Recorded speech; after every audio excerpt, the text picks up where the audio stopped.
আজকে আমরা মূলদ সংখ্যা এবং অমূলদ সংখ্যা নিয়ে বিস্তারিত আলোচনা করব। তো শুরুতে আমরা মূলদ সংখ্যা কি, কোনগুলোকে মূলদ সংখ্যা বলা হয় আমরা এগুলো দেখে নিই।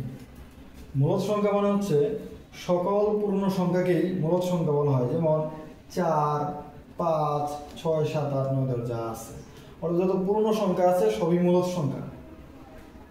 মূলদ সংখ্যার সংজ্ঞায় সাধারণত বলা হয় যদি কোনো দশমিক ভগ্নাংশকে p/q আকারে প্রকাশ করা যায়, যদি p/q আকারে প্রকাশ করতে পারি তাহলে সেটাকে বলা হয় মূলদ সংখ্যা।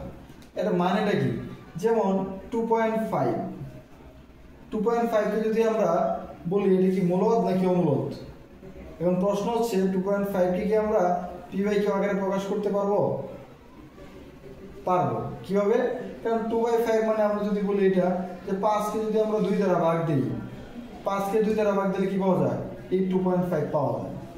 দ্যাট মিনস 2.5 ইকুয়ালস টু 5/2 লিখতে পারি, যেটা হচ্ছে p/q, মানে যে কোনো দুটি পূর্ণ সংখ্যার ভগ্নাংশ আকারে যদি আমরা প্রকাশ করতে পারি কোনো দশমিক সংখ্যাকে, তাহলে সেটি হচ্ছে মূলদ সংখ্যা।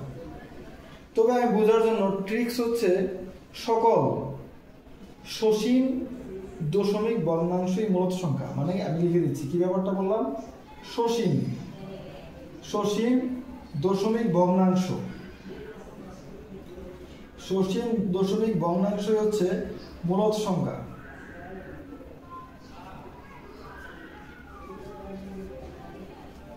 মূলদ সংখ্যা সসীম দশমিক ভগ্নাংশ মানে কি?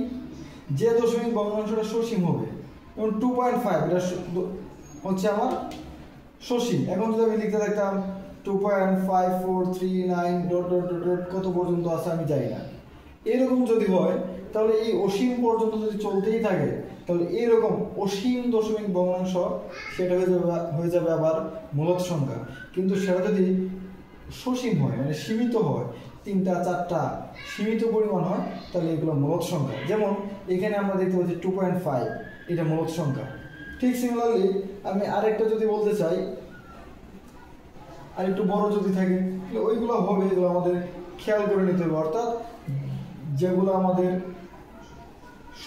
সসীম অল্প পরিমাণ, যেমন 2.143 এটাকে চাইলে আমরা কি করতে পারবো?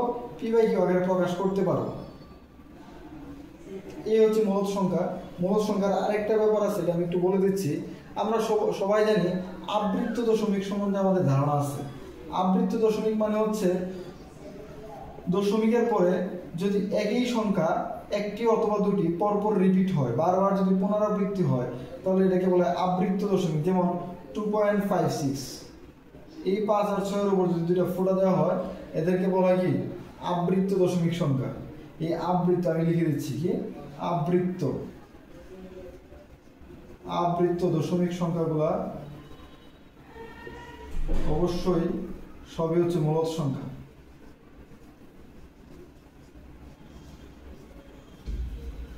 আবৃত্ত দশমিক সংখ্যা মূলদ সংখ্যা হবে 2.56 যদি ডট দেওয়া থাকে, এর মানে হচ্ছে 2.565656 চলবে। যদিও মনে হয় এটা অসীম, তবে এইটার ক্ষেত্রে ডিফারেন্ট কেস হচ্ছে যদি এরকম পৌনঃপুনিক থাকে, বারবার রিপিট হয়, তাহলে এটাকে আমরা ইজিলি p/q আকারে প্রকাশ করতে পারি। এই ছিল মূলদ সংখ্যা। সকল পূর্ণ সংখ্যা, সকল সসীম দশমিক ভগ্নাংশ নির্দিষ্ট পরিমাণ থাকে এবং আবৃত্ত দশমিক মূলদ সংখ্যা। এরপর আমরা দেখি অমূলদ সংখ্যা কোনগুলো। এখন দেখবো আমরা অমূলদ, যার সামনে লিখে দিলাম অমূলদ সংখ্যা কোনগুলো।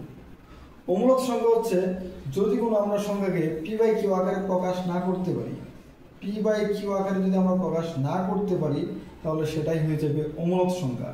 যেমন সকল বর্গমূল পূর্ণ সংখ্যা ছাড়া, পূর্ণ বর্গ ছাড়া সকল বর্গমূল হচ্ছে অমূলদ সংখ্যা। যেমন √2, √3, √5 সবই হচ্ছে অমূলদ সংখ্যা। কারণ এদের যে মান, এই মানটাকে কখনোই p/q আকারে প্রকাশ করা যায় না। √2 এর মানটা ক্যালকুলেটরে চাপলে আসবে 1.4142 চলতেই থাকবে, এটাকে কখনোই p/q আকারে প্রকাশ করা যাবে না। সিমিলারলি রুট 3 এর ক্ষেত্রে একই কথা, রুট 5 এর ক্ষেত্রে একই কথা। এগুলোকে কখনোই পি বাই কিউ আকারে প্রকাশ করা যাবে না।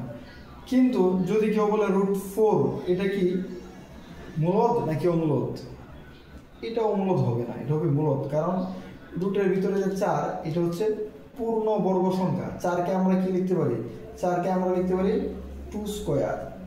এইরকম রুটের ভিতরে যদি কোনো পূর্ণ বর্গ থাকে তাহলে এগুলা কখনোই কি হয় না, অমূলদ হয় না, এগুলা কি হয়ে যায় মূলদ। কারণ রুট 4কে রুট 2 স্কয়ার, দ্যাট মিনস এটা কি লেখা যায়, 2 লেখা যায়।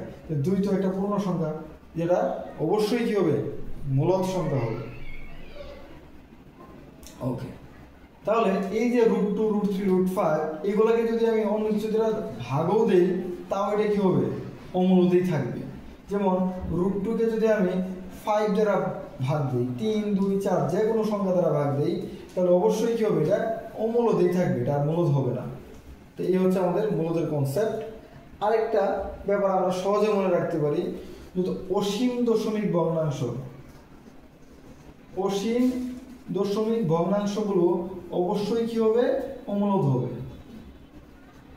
যে সমস্ত দশমিক ভগ্নাংশগুলা অসীম সবই কি হবে, অমূলদ হবে।